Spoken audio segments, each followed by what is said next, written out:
On va rentrer dans une série d'enseignements, dans une série d'enseignements qui touche sur la croissance, parce que la semaine dernière, on avait bouclé la question de- des finances. Je pense qu'on avait parlé de plusieurs points. Il y a plusieurs points qu'on avait échangé, on avait énumérés sur les finances la semaine dernière qui sont des points qui sont primordiaux. Et bien avant cela, le patriarche avait déjà fait un travail sur la question des finances qui est important. Et on rentre dans cette nouvelle section. Vu que nous sommes en été, nous sommes dans la période de transition. Et qui dit période de transition dit également période de fondamentaux. La période où les fondations sont mises en place pour l'année qui va suivre et où on fait un petit peu un résumé et un condensé de ce qu'on a eu sur tout autour de l'année. Amen, vous êtes là? On va rentrer maintenant dans la série d'enseignements pour les prochaines semaines jusqu'à septembre, normalement, jusqu'à septembre. On va entrer dans une série d'enseignements qui touche sur la croissance de l'Église. La croissance de l'Église. Et la section 1, le thème, c'est la croissance de l'Église, un désir brûlant. Donc le chapitre 1 de la croissance de l'Église, chapitre 1, c'est croissance de l'Église est un désir brûlant. On va prendre Proverbe 29, 18. La Bible nous dit, quand il n'y a pas de révélation, le peuple est sans frein. Heureux s'ils observent la loi. Ce n'est pas par des paroles qu'on châtie un esclave. Même s'il comprend, il n'obéit pas. Châtie ton fils, et il te donnera du repos. Et il procurera des délices à ton âme. Quand il n'y a pas de révélation, et la version là n'est pas bonne, parce que la vraie version, ça dit quand il n'y a pas de vision. Parce que ce n'est pas la révélation, c'est la vision. Quand il n'y a pas de vision, le peuple est sans frein, le peuple est sans limite, le peuple n'a pas de frein, n'a pas de, comment dire, de retenue, le peuple n'a pas de manière de pouvoir se maintenir. Et ça tombe bien qu'on puisse parler de cela, je n'avais pas préparé cela du tout, je n'avais pas préparé en tout cas ma journée par rapport à ça, mais Dieu a fait en sorte que je puisse avoir dans ma journée ce grand échange entre un jeune qui n'est pas chrétien, mais un jeune musulman, moi, et dans notre échange,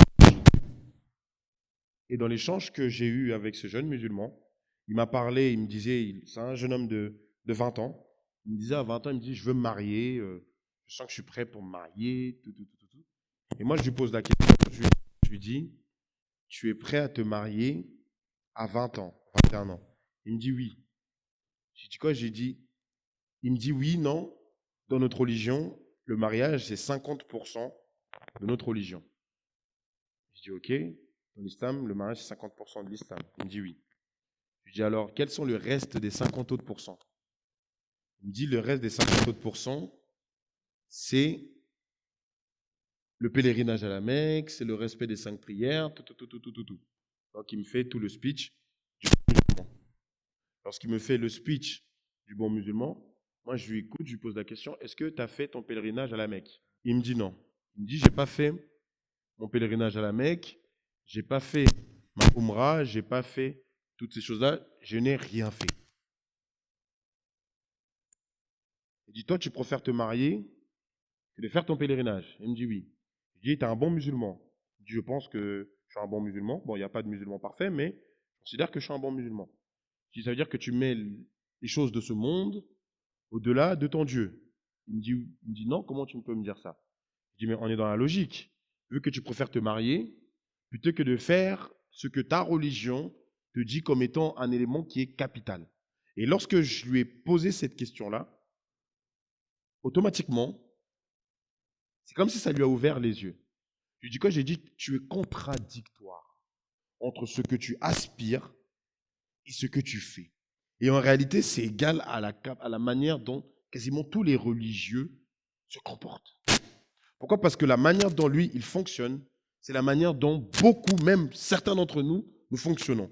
Nous passons plus de temps à dire que nous aimons Dieu, mais nous prenons plus de temps à regarder nos intérêts plutôt qu'à regarder les intérêts de Dieu. Quel est le temps qu'on prend en pourcentage entre les intérêts de Dieu et le pourcentage de temps qu'on prend pour nos propres intérêts. Et on se rendra compte que 90% du temps qu'on passe, c'est plus à regarder nos intérêts. On veut qu'on puisse prier pour nous, mais on ne veut pas prendre le temps de prier Dieu. On veut qu'on puisse, prier pour notre mariage, mais on ne veut pas avoir de communion avec Dieu. On veut qu'on puisse prier pour qu'on soit riche, mais on ne veut pas que l'Église puisse se développer. Enfin, non, pas qu'on veut pas. Je pense qu'on veut tous que l'Église se développe et que l'Église, on le veut tous. Mais on ne prend pas le temps de pouvoir développer l'Église. On veut que, que les choses puissent prospérer pour nous et que le matériel, ce qui est terrestre, puisse être en avant plutôt que ce qui est spirituel. Nous sommes en contradiction avec ce que la Bible nous dit. Pourquoi ? Parce que la Bible nous dit un truc qui est très simple. Fais de l'Éternel tes délices et il te donnera ce que ton cœur. Mais c'est une règle qui est fondamentale. La règle de Dieu, pour tout avoir, c'est de faire de l'Éternel ses délices. À partir du moment qu'il y a la question des délices divins, automatiquement, il y aura la réponse du désir humain. Il ne peut pas y avoir de délices divins sans qu'il y ait de désir humain. Pourquoi ? Parce que Dieu accomplira sa vision à travers les actes que nous allons poser vis-à-vis de lui. Et lorsque nous ne posons pas d'actes vis-à-vis de lui, automatiquement, qu'est-ce qui se passe ? Le diable pose des actes vis-à-vis de nous. Pourquoi ? Parce que le monde est quelque chose qui a été fait avec une logique intrinsèque. Il ne peut pas y avoir de vide. Et que ce soit dans le spirituel, comme que ce soit dans le physique, lorsqu'il y a le vide, il y a un problème. Et c'est pour cela que je ne cautionnerai jamais qu'on puisse faire des enseignements du mardi et qu'il y ait aussi peu de personnes. Ce n'est pas logique. Il n'y a aucune logique qu'il y ait peu de personnes à un enseignement du mardi. Parce que lorsqu'il y a un vide à un enseignement du mardi, il y a un manque de croissance à un enseignement du mardi. Et s'il y a un manque de croissance à l'enseignement du mardi, automatiquement, mais obligatoirement, il y a un surplus satanique dans notre vie. Là, vous êtes surpris parce que j'ai employé le terme Satan dans notre vie. Et quand je dis surplus satanique, on pense directement que oui, non, le pasteur est en train de dire qu'on va faire des pratiques. Non, on va faire des pratiques sataniques. Non. Satanique, ça signifie les surplus de l'ennemi. Parce que Satan veut dire ennemi. Et l'ennemi, ça signifie plein de choses. C'est-à-dire qu'une personne qui passe plus le temps à méditer toute autre chose que Dieu prendra plus le temps à se délecter de tous les plaisirs du monde en dehors de ceux de Dieu. Logique ou pas logique ? Jusqu'ici, tout va bien. Je n'ai pas dit quelque chose de nouveau. Et en réalité, cela m'a poussé à me poser une question et à faire un constat. Qui est, et c'est pour ça que j'ai mis en Proverbe 29, 18, est-ce que nous savons réellement quelle est la vision de Dieu pour notre Église ? Dimanche dernier, il y avait Ethan qui est parti. Il est parti à MLK.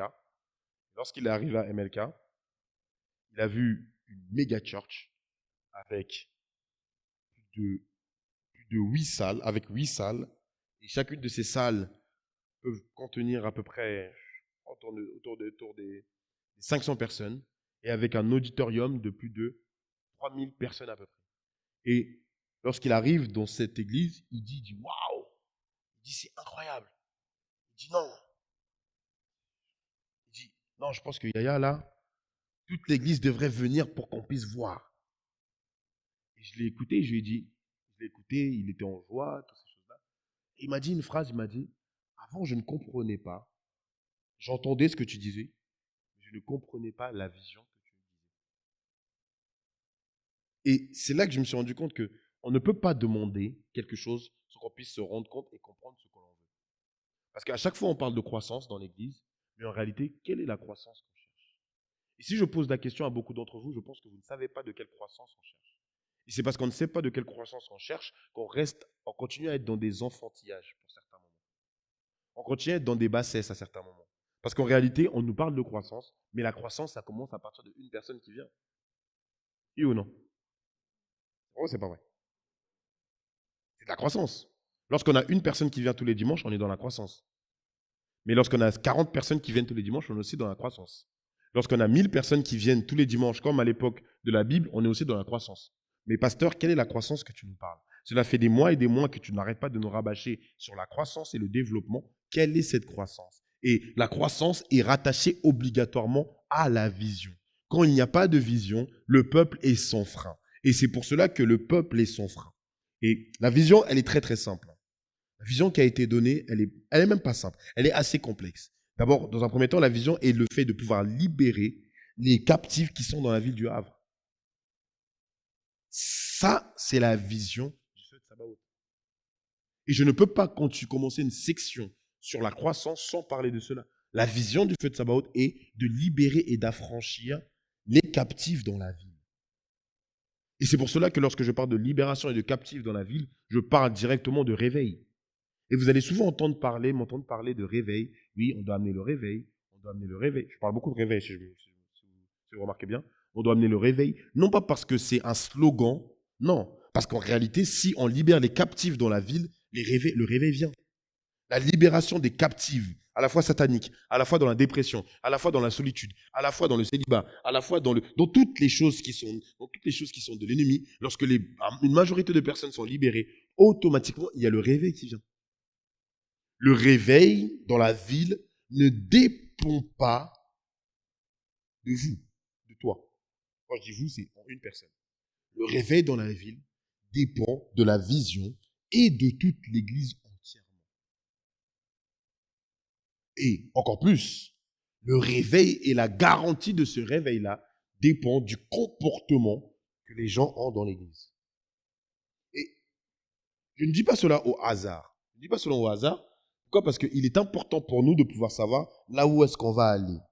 Et il y a plusieurs années de cela, je vais témoigner pour ma part, il y a plusieurs années de cela, lorsque j'étais assez jeune, je disais, et je me souviendrai toujours, et je ne cesserai de le répéter, je disais souvent à l'évêque, avant même les histoires d'Internet, tout ça, avant même que je sois chrétien, pour être totalement transparent avec vous, avant que je sois chrétien, je disais souvent à l'évêque, je disais, mais c'est bien ce que vous faites là, les histoires de prier pour les gens ils viennent à l'église, tout ça, c'est bien, c'est génial, mais si vous alliez sur Internet, on aura plus de visibilité.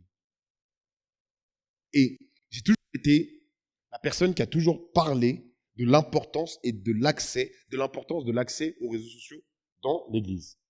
Mais à cette époque-là, la vision de l'Église était tout autre. Non, pas la vision. Pas la vision. Les objectifs de l'Église étaient tout autres. Les objectifs de l'Église n'étaient pas dans un aspect de croissance de cette manière-là, elles étaient dans un aspect de croissance de manière old school. Mais pendant des années, j'ai fait un constat. Pendant des temps, j'ai fait un constat. Et le constat, c'est sorti que si on n'est pas fort dans cet axe-là, on aura toujours des faiblesses dans cet axe-là.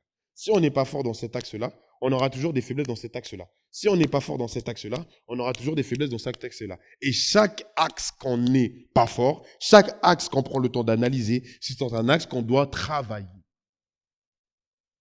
Et le problème de la chrétienté, c'est qu'on passe plus le temps de regarder les problèmes sans vouloir les résoudre, ou de regarder les problèmes en voulant créer d'autres problèmes, plutôt que de résoudre les problèmes. On passe plus notre temps à pouvoir analyser les problèmes et dire de toutes les façons, ce n'est pas mon problème, plutôt que de pouvoir changer le problème. Je me trompe? Je me trompe ou pas? Oui ou non? Et non, oui, non. Je vais te donner un exemple très simple. Récemment, j'étais sur TikTok, je me baladais sur TikTok, et je me suis rendu compte d'un truc. Je me balade sur TikTok. Le patriarche se balade sur TikTok, donc j'ai aussi l'obligation de suivre mon père. Mon père est sur TikTok, je suis sur TikTok. Ok. Je commence à être sur TikTok. Je suis pas un gars de TikTok, moi c'est Instagram, mais je commence à être sur TikTok parce que l'ancien il est dedans. Et en me baladant sur TikTok, je me suis rendu compte d'un truc qui est vraiment très frappant. C'est qu'il y a une révolte, il y a une pseudo-révolte contre une église bien particulière sur les réseaux sociaux. Mais le problème de cette révolte-là, c'est une révolte, et même, je vais vous dire un truc qui va vous choquer, on est dans l'anarchie religieuse. Pourquoi? Parce qu'à aucun moment on propose des alternatives pour pouvoir résoudre des problèmes financiers dans les églises. On se plaint qu'on puisse demander des offrandes, mais à aucun moment il y a une personne qui propose des alternatives aux finances. Et c'est exactement pareil de ce qui se passe même dans les églises de manière globale. Les gens se plaignent qu'on puisse demander l'argent à l'église, mais la dimanche dernier, on a eu des offrandes de 123 euros. Et on doit payer 3 000 euros de loyer. Quelles sont les alternatives qu'on doit proposer? Et il est là l'importance de pouvoir avoir une vision. Parce que lorsqu'on a une vision, on est conscient des réalités qu'on a. Lorsqu'on arrive à une semaine ou la meilleure semaine qu'on a dans l'église, c'est l'une des meilleures semaines qu'on peut faire, c'est 1 000 € avec des charges de 6 000 €. Quelle est la révolution qu'on peut apporter? Je ne sais pas si vous comprenez ce que je suis en train de dire. Là, ce n'est pas le Saint-Esprit va agir, ceci, cela, amen. Oui, c'est bien que le Saint-Esprit agisse. Je pense que je ne peux parler de l'action du Saint-Esprit à quelqu'un d'entre ici. Je pense qu'on a tous vu l'action du Saint-Esprit, mais même dans l'action du Saint-Esprit, on ne prend pas le temps de pouvoir rendre gloire à Dieu et de pouvoir amener des offrandes à l'action du Saint-Esprit. Mais avec ce niveau d'ingratitude-là, est-ce que le Saint-Esprit va continuer à agir dans nos vies? Et c'est vrai. Est-ce que je me trompe? Je pense que... Et j'allais donner ton exemple. Mais je ne vais pas donner ton exemple. Parce qu'on va dire qu'il prend l'exemple de sa mère. Ça ne compte pas. Je vais prendre l'exemple de la sœur Sophia, qui est là. La sœur Sophia, paix à son âme, son défunt mari. Lorsqu'ils avaient des problèmes financiers, je me souviens, le témoignage l'un des plus spectaculaires de l'histoire du feu de Sabaoth, c'était le témoignage du poisson. Ils apportaient du poisson. Tout ce qu'ils avaient, c'était le poisson. Ils ont apporté le poisson qu'ils avaient. Ils ont rapporté le poisson qu'ils avaient. Jusqu'à ce qu'à un moment, ce poisson-là s'est transformé en poisson. En plusieurs poissons. Et de ces plusieurs poissons-là, ça a pu résoudre beaucoup de problèmes financiers. Pourquoi? Parce que la règle de la semence est une règle qui est importante. Et si on considère que la règle de la semence n'est plus une règle à mettre en place, quelles sont les alternatives qu'on va donner? Mais sachant que toute alternative ne vient pas de Dieu. Parce que Dieu a fixé des règles. Et si nous, on décide de pouvoir dévier les règles, on n'est plus en Dieu. Et c'est pour cela que je dirais toujours, je n'ai jamais caché, ça ne sert à rien de venir me voir pour faire une consultation prophétique gratuitement. Je ne le ferai jamais. Ce n'est pas que la grâce est payante, non. La grâce est gratuite.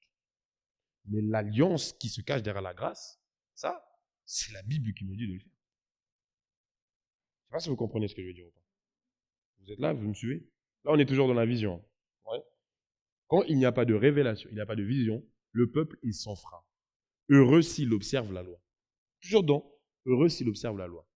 La Bible a été faite pour qu'un nombre bien précis de lois puissent être pratiquées dans la vie de beaucoup pour qu'il y ait une réussite. Mais de la même manière que je vous dis toujours de respecter les règles de manière intrinsèque, de ne jamais faire plus, mais de faire ce que la Bible dit, je le dis souvent, oui ou non? On est d'accord? J'ai toujours dit, oui ou non? Soyez transparent. Quand je vous dis oui, non, donnez exactement ce que la Bible dit, là vous dites amen. J'ai toujours dit oui ou non? Même dimanche dernier, je l'ai dit. Mais de la même manière que je dis qu'il faut respecter exactement ce que la Bible dit, c'est-à-dire de ne pas donner beaucoup plus que ce que la Bible dit, à part si le Saint-Esprit vous convainc, c'est de la même manière que je vous dis qu'il faut respecter ce que la Bible dit. Ça veut dire qu'il ne faut pas donner en dessous de ce que la Bible dit. Ça veut dire que le respect de Dieu ne se limite pas. Le respect de Dieu n'est pas un truc à prendre à la légère. Parce que Ananias et Saphira, on est mort de ça. Et aujourd'hui, on est dans une génération où les gens sont physiquement en vie, mais spirituellement morts. Et nombreux sont les gens qui sont spirituellement morts, mais physiquement en vie. Nombreux sont les gens qui ont volé leur offrande. Nombreux sont les gens qui vont faire des consultations prophétiques gratuitement. C'est un péché. C'est la Bible. C'est pas moi qui l'ai écrit. Et je vais vous dire un truc qui va vous choquer. D'après les règles bibliques, consultation prophétique égale offrande d'une vache ou d'un taureau. Mais malgré ça, on pêche encore, on dit, malgré ça, on est dans une génération où les prophètes pêchent. Ils disent, bon, donne-nous ce que tu veux. Mais c'est un péché. Parce que même nous amenons le peuple de Dieu à pécher. Si on va dans la logique, oui ou non? C'est vrai ou c'est pas vrai? Alors c'est bien de pouvoir dire, prophète, prophétise pour moi. Frédéric est là, hein, je lui ai refusé plusieurs consultations, oui ou non? Moi, je ne le cache pas. Il dit oui, offrande. Oh, faux. Il est là. Je ne prêche pas ce que... Je ne mens jamais. Lorsqu'on vient me voir, je dis, il n'y a pas de problème. Mais est-ce que tu as préparé pour pouvoir accéder? Donc, lorsqu'on a la vision, automatiquement, on pose des actes sur cette vision-là. Et lorsqu'on pose des actes sur cette vision-là, on nettoie notre être pour devenir un sportif de haut niveau pour avoir accès à la vision. Ça veut dire que si dans ma vie, il y avait ce péché-là, ce péché-là, ce péché-là, qui m'empêchait de rentrer dans la vision, je dois devenir un athlète pour pouvoir me discipliner. Je ne peux pas vouloir rentrer dans une vision si je suis dans l'imperfection. Je ne peux pas, ça va être difficile de vous dire, je ne peux pas vouloir avoir une méga church si je ne me discipline pas sur certains aspects de ma vie. Ce n'est pas possible. Je ne peux pas vouloir être, Paul David Yonguicho, paix à son âme, si je ne mets pas de la discipline sur les aspects les plus petits de ma vie. Impossible. Et la seule chose qui va se passer, c'est quoi? C'est que Dieu va faire en sorte que je puisse tourner en rond, en rond, en rond, en rond, en rond, en rond. Parce que les étapes qu'on traverse avec Dieu, on les traverse lorsqu'on se discipline sur les aspects de sa loi. Heureux celui s'il observe la loi. Lorsque tu observes la loi, tu deviens heureux. Mais lorsque tu te contentes de pouvoir tourner en rond, alors je vous assure sur un truc, Dieu te fera encore plus tourner en rond. La semaine dernière, je vous ai parlé de la loi du travail, de la loi du mouvement, de la loi de faire des règles bibliques un peu, mais je vous ai plus parlé de la loi du mouvement et de la loi du travail. Mais à la fois, il y a la loi du travail et la loi du mouvement. À la fois, il y a les préceptes bibliques de la croissance. Et le premier précepte biblique de la croissance, ça s'appelle la discipline. Et ça s'appelle la discipline dans tous les aspects de notre vie. Ça s'appelle la discipline sur nos finances, ça s'appelle la discipline sur sur notre sexualité, ça s'appelle la discipline sur nos copains-copines, ça s'appelle la discipline sur nos distractions, ça s'appelle la discipline sur tout ce qu'on a. On veut de la croissance, on doit être discipliné. On ne peut pas se dire que je vais être croissant, je vais avoir la croissance, mais tu gaspilles l'argent n'importe comment. Ou je vais avoir la croissance, mais t'es un radin. Si t'es un radin, tu n'auras pas de croissance, tu seras juste pauvre. Non, c'est vrai. Le radin ne peut pas être riche, c'est pas biblique. Parce que le principe de la Bible, c'est le principe de la semence. Mais le dépensier ne peut pas être riche non plus. Celui qui dépense à excès ne peut pas être riche. Parce que le principe de la Bible, c'est aussi le principe de la gestion financière. En fait, c'est la netteté qui fait qu'on puisse être croissant. C'est d'être juste. Dieu m'a donné 3000 euros, je donne 300 euros. Dieu m'a donné 300 euros, je donne 30 euros. Je ne donne pas 33 euros, je donne 30 euros. Dieu m'a donné 1 million d'euros, je donne 100 000 euros. Je ne donne pas 10 000 euros parce que le pasteur, il n'est pas au courant que j'ai 1 million d'euros. Non, je donne 100 000 euros parce que le pasteur n'est pas au courant, mais les anges le sont. En réalité, je vais vous dire un truc. Le pasteur n'est pas au courant, mais le Saint-Esprit est au courant. Et c'est de la même manière. Quand Dieu me donne 30 euros, le Saint-Esprit est au courant. Ce même Saint-Esprit qui est au courant de 1 milliard d'euros, c'est ce même Saint-Esprit qui est au courant de 1,50 €. Mais le problème, c'est qu'on a fait de 1,50 € une somme qui n'est pas une somme. Et c'est parce qu'on a fait de 1,50 € une somme qui n'était pas une somme, et qu'on a fait de 10 € une somme qui n'était pas une somme, qu'on se permet de pouvoir ne pas donner son offrande, sa dîme, de pouvoir manger dehors. Amen. Je me trompe? Est-ce que je me trompe ou je me trompe pas? On va demander oui, non, est-ce que tu as de l'argent? C'est l'étape 1. On parle de la croissance de l'Église. Croissance de l'Église. Parce que vous avez été habitué à entendre croissance de l'Église, on va vous parler seulement d'évangélisation. Oui ou non? Vous avez rattaché la croissance de l'Église avec l'évangélisation. Mais en réalité, la croissance de l'Église, c'est aussi sur l'état de votre âme. Et si on ne parle pas du péché dans l'Église, dans ce cas-là, on va aller où? Et là, je vous parle des péchés.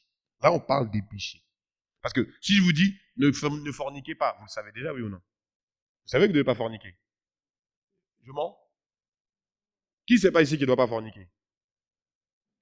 Tout le monde sait qu'on ne doit pas forniquer. C'est logique. Vous répondez pas? Ah! Les adultes ne répondent pas. Les jeunes ne répondent pas. Seigneur, fais-moi voir ta grâce. Ah! La Bible a dit on peut forniquer. Faut me répondre. Parce que j'ai compris un truc. C'est ce que la dernière fois, je reprochais ça à l'ancien. Déjà l'ancien. Là, j'étais jeune, j'avais 17 ans à peu près. Déjà l'ancien. Quand l'ancien venait aux réunions des jeunes, il disait oh non, ne forniquez pas. Je lui disais à la maison, va dire ça aux anciens aussi. Parce que les vieux, là, ils forniquent à toute patate, mais tu leur dis rien. Ils disaient rien. Hop, tu te souviens? J'avais donné plusieurs exemples. J'avais dit un tel. Elle fornique, non? Elle me dit, mais Axel. J'ai dit, Axel quoi? C'est la Bible qui a dit. Je mens. Parce que c'est vrai. Aujourd'hui, les vieux forniquent, mais quand les vieux forniquent, c'est pas un péché. C'est un péché. Heureux s'il observe les lois. Jeune, si tu forniques, réponds-toi. Vieux, si tu forniques aussi, repens-toi. Répentez-vous. Car le Christ revient. Amen. Donc, comme je disais, lorsqu'on observe la loi, automatiquement, Dieu nous permet de pouvoir avoir accès à une autre dimension. Et la vision doit être un désir ardent. Et le deuxième aspect qui fait qu'il n'y a pas de croissance dans notre vie, c'est parce que la vision qui est dans l'église n'est pas un désir ardent. C'est-à-dire qu'on vient à l'église, on a juste la volonté qu'il y ait de la croissance, mais on n'a pas le désir qu'il y ait de la croissance. Et ces deux choses sont quelque chose qui sont drastiquement différents. Avoir la volonté, c'est de mettre en place les choses pour qu'il y ait la croissance. Mais avoir le désir et un désir brûlant, c'est peu importe ce qu'on peut dire, peu importe ce qu'on peut rapporter, c'est d'être prêt à tout pour qu'il y ait de la croissance. Dieu ne nous appelle pas à avoir une volonté de croissance. Jamais. Ce n'est pas biblique. Dieu nous appelle à avoir un ardent désir de croissance. Et cela s'applique même dans notre vie. Dieu ne nous appelle pas à demander l'à peu près divin dont nous appelle. Il n'y a pas de demi-sainteté. Il y a la sainteté ou il y a l'impureté. Point. Il n'y a pas de petit péché, il n'y a pas de grand péché, il y a le péché. Amen. Donc, de la même manière, et c'est pour cela que lorsqu'on me pose la question, pasteur, est-ce que écouter la musique, c'est un péché? Est-ce que ceci, c'est un péché? Est-ce que cela, c'est un péché? Remarquez bien, je suis très clair et je différencie vraiment ce qui est un péché et ce qui n'est pas bien à faire. Je vous ai toujours dit, ça, c'est pas bien de faire. Ça, c'est un péché. Pourquoi? Parce que si tu dois t'aligner sur ce qui est pas bien à faire, il y a beaucoup de choses qui sont pas bien à faire. Mais si tu dois t'aligner sur ce que la Bible nous dit de faire, alors dans ce cas-là, aligne-toi sur les péchés. Et notre vie, nous devons la dicter sur ce que la Bible nous dit de faire. Non pas sur des tendances, parce que la tendance va être dépassée. Mais la Bible, elle va rester la même. Je vais vous donner un exemple très simple. Il y a quelques années de cela, tout le monde parlait du film Karashika. Vous n'avez pas connu Karashika? Tu as connu Karashika? Tous les Congolais ont connu Karashika. Tous les Africains ont connu Karashika. Karashika, c'est un film hollywoodien, un film nigérian. Et tout le monde disait, oui, c'est vraiment comme ça que dans le royaume des ténèbres, les sorciers agissent. On était convaincus. Jusqu'à maintenant, on a créé même des mythes. L'acteur principal est mort. Alors que le pauvre, et tous les Congolais ont tué l'acteur principal. L'actrice, on l'a tous tué, alors que la pauvre, elle a envie. Mais bon, il est mort des causes bizarres, tout chicané. Et on a créé un mythe tout autour de cela. Et du mythe qu'on a créé, on s'est dit que oui, réellement, le diable agit de cette manière-là. On s'est dit non, le diable envoie des flèches avec du feu. Pouf. Oui ou non? C'est comme ça qu'on s'imagine. Le diable envoie des flèches de feu. Pouf, pouf. Et là, tu es là, et tu cries in the name of Jesus, in the name of blood of Jesus. Et quand tu dis blood of Jesus, il y a la lumière qui descend du ciel.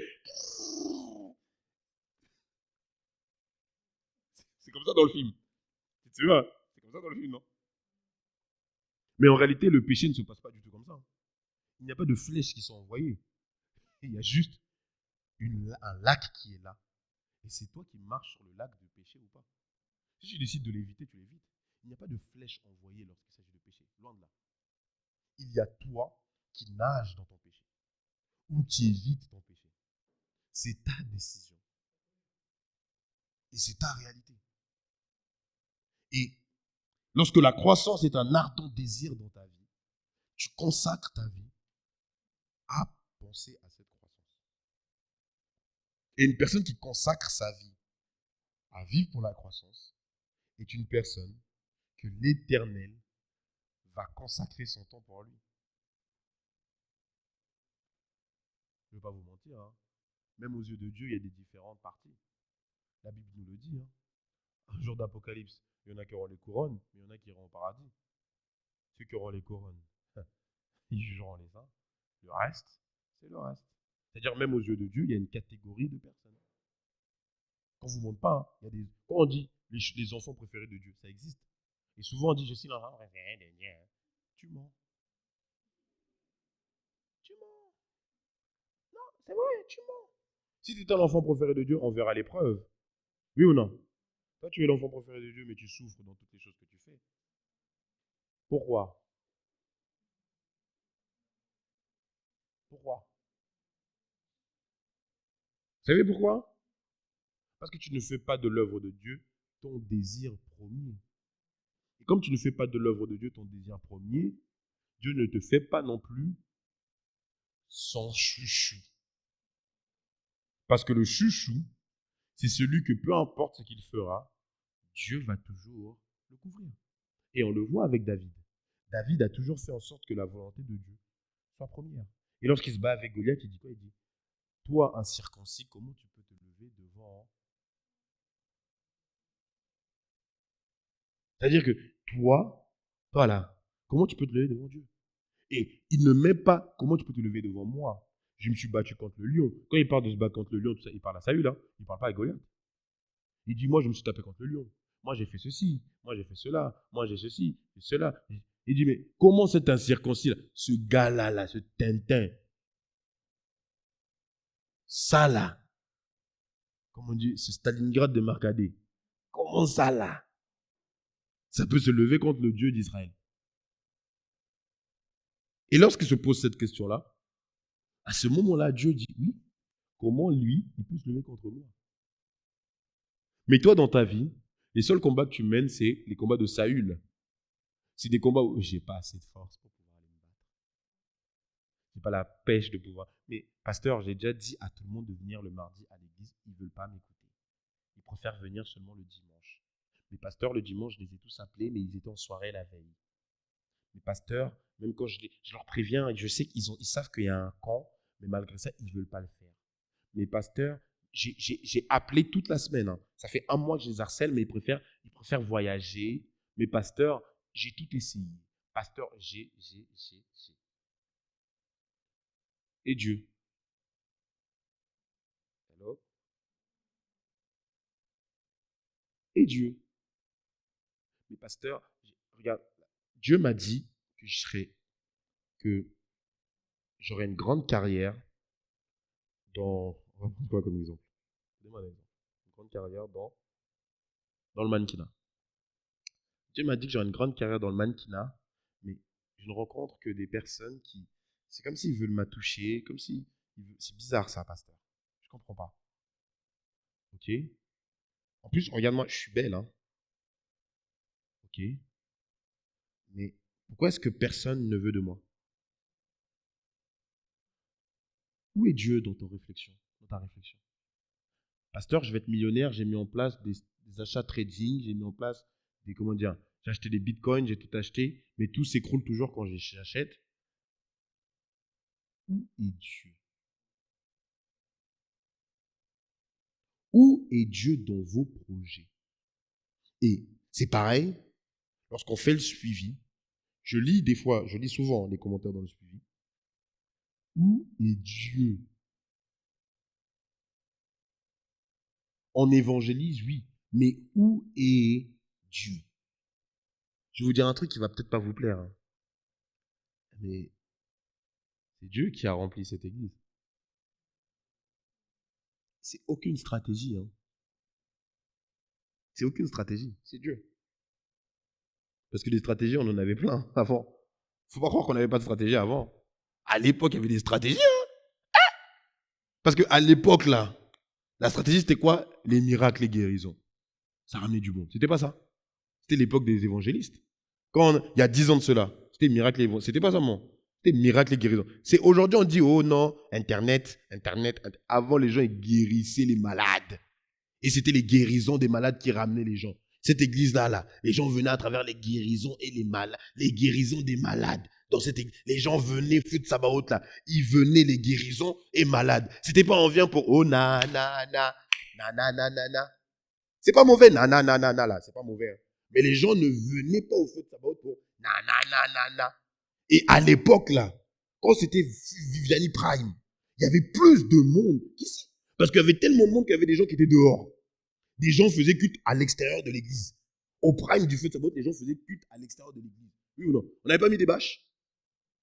On mettait des bâches à l'extérieur. Parce qu'il n'y avait plus de place à l'intérieur. Na. Parce qu'il n'y a pas de stratégie de croissance. Il y a un ardent désir de la croissance. Et il y a mettre Dieu au centre de ton ardent désir. Lorsque tu mets Dieu au centre de ton ardent désir, la croissance vient. Pourquoi? Parce que Dieu veut être le centre névralgique de tout ce que tu fais. Ce n'est pas ton raisonnement, ce n'est pas tes compétences, ce ne sont pas tes aptitudes, c'est Dieu. Et toute stratégie que tu mets en place, toutes les fois où tu appelles-tu, invoques-tu le Saint-Esprit avant d'appeler les gens. Je fais le suivi, oui, j'ai appelé. Est-ce que tu as invoqué le Saint-Esprit? Est-ce que tu as passé 30 minutes de communion avec le Saint-Esprit? Ou est-ce que tu appelles parce qu'on t'a dit d'appeler? Ou est-ce parce que tu suis, parce qu'on t'a dit de suivre? Est-ce que tu passes 40 minutes dans la présence de Dieu avant ton dimanche? Vision limite la loi. Le Saint-Esprit opérera des miracles. Amen. Le Saint-Esprit guérira des malades. Amen. Le Saint-Esprit délivrera les captifs. Amen. Mais il le fera d'après sa parole. Vous savez,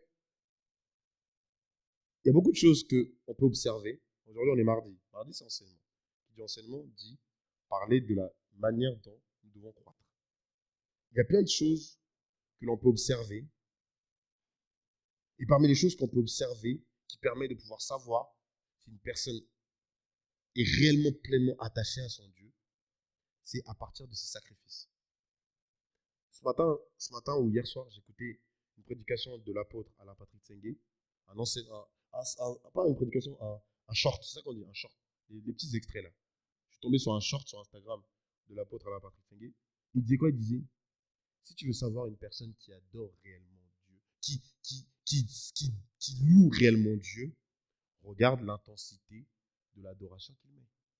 Parce qu'une personne qui danse beaucoup et qui adore beaucoup est une personne qui est beaucoup attachée à Dieu. Mais une personne qui danse beaucoup, mais qui ne loue pas beaucoup, c'est une personne qui est encore attachée aux souvenirs du monde. Logique. Si tu viens louer seulement pour danser, mais quand il s'agit de pouvoir adorer Dieu, tu es seulement dans les... Nanana. Oh nanana. Seigneur, là c'est Seigneur, fais-moi voir ta gloire. Hein. Toi, dans ta tête, tu es là. Là, on est là. Ouvre la porte. Toi, tu es là-bas. Oh nanana, le feu, le bouton qui nous sépare du surnaturel. Eh, mais il faut que je mange des pizzas là, parce qu'à cette heure-ci, qui me sépare de... Elle était où là? Pourquoi je ne l'ai pas vue en cours cette semaine? Qui me sépare de... Mes ongles, ils font pas bien là, mes nails. Qui me sépare de tout. Et quand on arrive, nana, oh nana, oh nana.